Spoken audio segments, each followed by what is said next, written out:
उत्तर महाराष्ट्रातील धुळे नाशिक जिल्ह्याच्या रेल्वे विकासासंदर्भातील काही अत्यंत महत्त्वाच्या प्रश्नांकडे सभागृहाचे लक्ष वेधू इच्छिते। माझ्या धुळे लोकसभा मतदारसंघातील मनमाड ते इंदोर हा रेल्वे मार्ग अत्यंत महत्त्वपूर्ण व धोरणात्मक दृष्टीने आवश्यक असलेला मार्ग आहे। 2 सप्टेंबर 2024 मध्ये या प्रकल्पास मंजुरी देण्यात आली। या नवीन रेल्वे मार्गाची लांबी सुमारे 309 किलोमीटर प्रस्तावित असून या प्रकल्पाचा एकूण अंदाजित खर्च सुमारे 18,036 कोटी रुपये इतका निधी मंजूर करण्यात आलेला आहे। हा रेल्वे मार्ग महाराष्ट्र आणि मध्य प्रदेश या 2 राज्यातील एकूण 6 जिल्ह्यांमधून जाणार आहे। यात महाराष्ट्रातील नाशिक, धुळे तर मध्य प्रदेश राज्यातील धार, खरगोन, बडवानी आणि इंदोर या जिल्ह्यांचा समावेश आहे। या मार्गावर सुमारे 30 नवी रेल्वे स्थानके प्रस्तावित असून पैकी मनमाड, मालेगाव, धुळे, शिंदखेडा, शिरपूर, सेंधवा, राजपूर, धरमपुरी, धार आणि इंदोर ही महत्त्वाची ठिकाणे आहेत।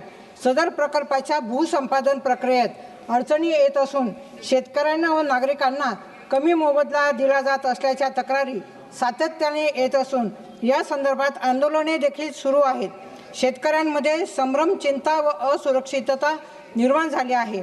जमिनीशी निगडीत औद्योगिक क्षेत्र, रहिवासी क्षेत्र, फळबागा, विहिरी, शेती व बागायती शेती यांचे मूल्यांकन जास्त असल्याने बाजारभाव आणि शासन मोबदला यातील तफावत दूर करून शेतकऱ्यांना वाढीव मोबदला देण्यात यावा।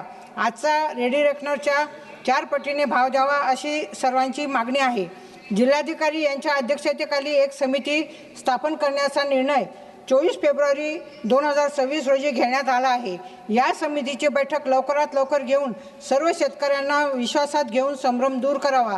तसेच प्रकल्पग्रस्त कुटुंबातील एका व्यक्तीस सरकारी नोकऱ्यांमध्ये प्राधान्य द्यावे। अध्यक्ष महोदय, रेल्वे प्रकल्पासाठी आवश्यक निधी वेळेत उपलब्ध करून द्यावा व तो निर्धारित मुदतीत पूर्ण व्हावा ही मी विनंती करते। इतर ज्या मागण्या आहेत त्याच्यामध्ये सध्या धुळे येथून मुंबईकडे जाणारी रेल्वे सेवा मुख्यतः सकाळच्या वेळेत उपलब्ध आहे। त्यामुळे रात्री प्रवास करणाऱ्या नागरिकांना खाजगी ट्रॅव्हल्स किंवा महागड्या गाड्यांवर अवलंबून राहावे लागते। त्यामुळे मी रेल्वे मंत्री महोदयांना विनंती करते की धुळे मुंबई दरम्यान रात्रीची नियमित रेल्वे सेवा तात्काळ सुरू करण्यात यावी। तसेच धुळे पुणे ही रेल्वे कोविड काळामध्ये बंद करण्यात आली होती, ती पुन्हा सुरू करण्यात यावी। कारण तिच्यावरती हजारो विद्यार्थी, नोकरदार, मोठे व्यापारी व उद्योगधंदे करणाऱ्या नागरिकांना मोठ्या अडचणींना सामोरे जावे लागत आहे। त्याच्यामुळे मी विनंती करते की ही सेवा तात्काळ सुरू करण्यात यावी। एकच मिनिट अध्यक्ष महोदय, धुळे मुंबई वंदे भारत एक्सप्रेस सुरू करण्यात यावी। त्याचप्रमाणे धुळे पुणे ही देखील वंदे भारत एक्सप्रेस सुरू करण्यात यावी। नाशिक पुणे रेल्वे मार्ग नारायणगाव मार्गे विकसित करावा। नाशिक धुळे नवीन रेल्वे मार्ग विकसित करावा। तसेच नाशिक रोड रेल्वे स्टेशनचे अमृत भारत स्टेशन योजनेअंतर्गत आधुनिकीकरण करावे।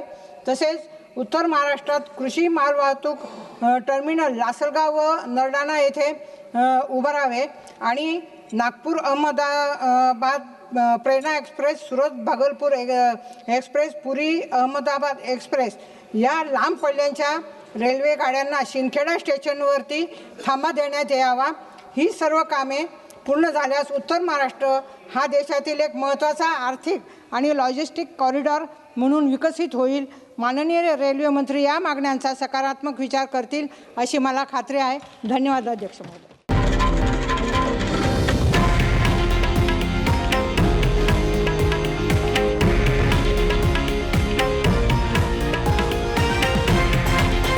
हे आहे देशातील नंबर 1 न्यूज नेटवर्क आणि आपण पाहत आहात TV9 मराठी, एकमेव।